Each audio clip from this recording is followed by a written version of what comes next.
কতটুকু বাকি থেকে উদ্ধার হয়েছে?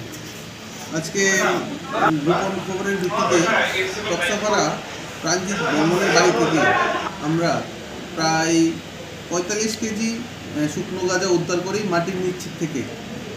ঘরের ভিতরে মাটির নিচ থেকে শুকনো গাঁজা উদ্ধার করি প্রায় 45 কেজি, এবং এই মামলায় একটা আমরা NDPS মামলা রেজিস্টার করি এবং দুজনকে অ্যারেস্ট করা হয় এই কেসে। তাদের নামগুলো? তাদের নাম যথাযথ প্রাঞ্জিত বর্মন আর আরেকটা ভাইয়ের নাম হচ্ছে গিয়ে সঞ্জিত বর্মন। দুজনের বাড়ি তক্সাপাড়া 1 নম্বর ওয়ার্ড, আন্ডার মেলাগড় PS। তো তাদের বিরুদ্ধে NDPS মামলা? হ্যাঁ, NDPS মামলা নেওয়া হচ্ছে।